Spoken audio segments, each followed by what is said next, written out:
جعلك نبوري نبابلي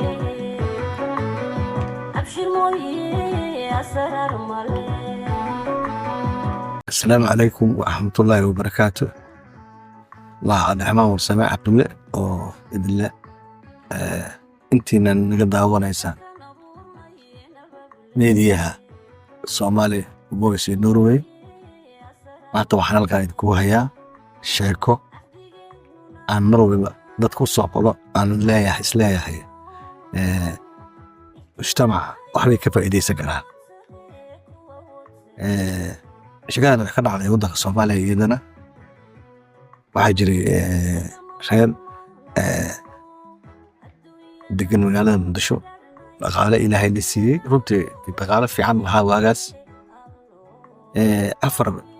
shan caruur lahaa 4 gabdhood iyo wiil laakiin gabdhaha ayaa isku xigay kadibna muddo ay hooyada iyo aabaha sugayeen kadib ilaahay waa siiyey wiil markii wiilkaas waxaa la dhihi jiray Cabdiqaadir. runtii Cabdiqaadir waa qiyaasi kartaan 4 gabdhood iyo hooyo iyo aabe wiil kaliya haysta sida ay u jecel yihiin ama sida ay u koolkooliyaan. gabdhuhuna xoogaa bay ka weynaayeen. Cabdiqaadir waxaa lagu soo barbaariyey yani kaligiis baa 5 wiil oo kale ayay ka dhigeen familkii, gaar ahaan gabdhihii iyo hooyada intuba waxay u tartami jireen. aabahoodna ma jirin wiilka ka awaalnayna iska daayeen, waxay ku tartami jireen inay yani waxbarashadiisa noloshiisa yani wuxuu ahaa yani familka ay ku wada mashquulsan yihiin. runtii wiil wanaagsan waa ahaa oo ku barbaarin aad wanaagsan, waxbarasho aad iyo aad loo garab istaagan yahay. yani wuxuu jeclaa maaragtay waxay ciyaaraha oo kale in laga taageero la baro, hataa heer yani waxaan jeclahay in music barto, gitaarka la baro. waxbarashada iyo nolosha kala fanka iyo ijtimaaciga sportiga laga dhiso dhinaca laga dhiso. kadib waxbarashadiisii markuu dhamaystay dibadda ayuu aaday Mareykanka. waxbarashadiisii sare ayuu kusoo qaatay, dib ayuu waddankiisa ugu soo noqday, wuxuuna ka mid noqday shaqaalaha maaragtay Soomaaliyeed aqoon-yahanada ah ee waddanka ka shaqeeya. waxaan ka shaqeynayay warshadda Mareerey markaas kor soo saari jirtay. waxaa loo dhiibay shaqaalaha Soomaalida inuu ka noqdo maaragtay oo isaga maamulo. shaqaalaha Soomaalida markaa waxay lahaayeen meel kantiin ah oo cuntada ay ku cunaan oo iyaga lacagta bishii laga jaro oo ilaa ay 7 qof oo shaqaalaha ayaa maaragtay cunto ka ogi jirtay meel. waxaa dhacay marka in maaragtay shaqaalihii maalin maalmaha isaga ayaa madax u ahaa qaybtaas. waxaa ka sarreeyey nin kale oo injineer ah oo isaga Soomaali dhalinyaro ayaa ka sarreeyey. runtii labadooda waxaa ka dhexaysay shaqo wanaagsan iyo inay isfahmeen oo dad oo saaxiib ah oo kale oo kulliga oo la shaqeeya ahaayeen. habeenkiina mar iyaga kale xaafadiisa guriga dhinac u ka deganaa ayay ku caweyn jireen.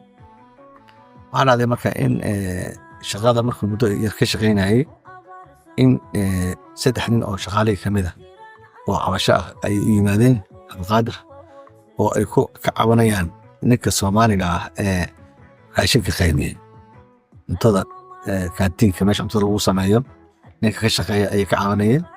waxayna yidhaahdeen Cabdiqaadir ninkani xoolaha iyaga dad buu siiyaa qabiil ahaan u siiyaa dadka isku dad yihiin ayuu siiyaa oo ninkan waa nin aan wanaagsanayn oo maaragtay dadkii dad ayuu siiyaa oo maaragtay ehelkiisa ah.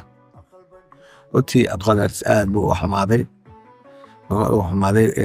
wuxuu kala tashtay sare ninkii ka sarreeyay saaxiibkiisa ahaa ninkan waa in shaqada laga saaro waayo dhibaatadaas inuu sameeyey.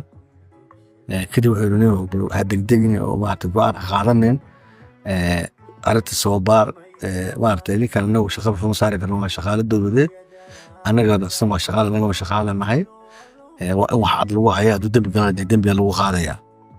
maaragtay marka isdeji soo baar hortooda wixii jiray oo uu garaacay Cabdiqaadir waxa uu goostay inuu soo baaro wuxuu u yeeray ninkii wuxuu neeyo maartay waxa lagu soo eedeeyay inaad raashinka aad maartay dadka la siisid warkaa maxaa ka jira wuxuu yidhi inaga qofood bay soo saddex qofood baa ku soo eedeeyay shaqaaluhu intaa ka badan yihiin buu yidhi waxaad samaysaa taliya shaqaalaha badanaa intay ka badan yihiin inta kalena warayso bal warkii ay yidhaahdaan arag kadibna wixii dhacay aan ka hadalno haddii waraysi muu qaaday shaqaalihii markuu waraystayna waxaa u soo baxday wixii informationku hayay mid ka duwanba waxaa li ninkan waa nin wanaagsan annaga waa kalsoonaa laakiin saddexdan iyaga ayaan dhibaato inagtib wataa markaasuu intuu xanaaqay u imaaday ninkaasnin waa warkaasaas markaan tegisas baa la ii sheegay inaan saddexdan eriyinna waayo markaasuu dhahay anaga eriyad kuma jir karnee mana eryi karnee shaqaalo waaye dadkaan anaga shaqaala nahay bal isdejiyo horta bal dib u laabo haddana raaliba wixii jiray weli baaritaanka waa ku qabiya bal yarkii weydiiyey ninkii weydiiyey waxa ay nimankaan ka cawanayaan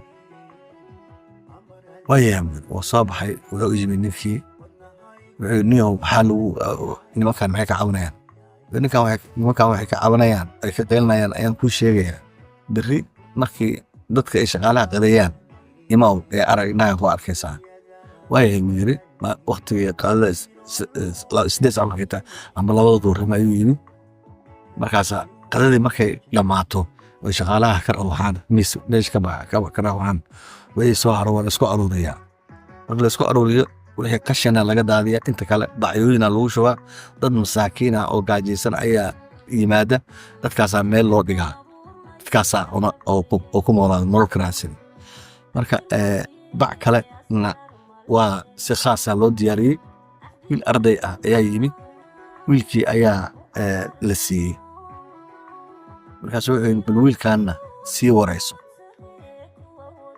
waayahay wuu yidhaa wiilkii waa hore u sii raacay markaasuu weydiiyo wuxuu yidhi maaragtay ii waran raashinkaan lagu siinaya baa lagu siinaya maxay tahay sama ilaawani adduunyada barani aakhiro allo jannadiinaki allo rabbiyo jannadiinaki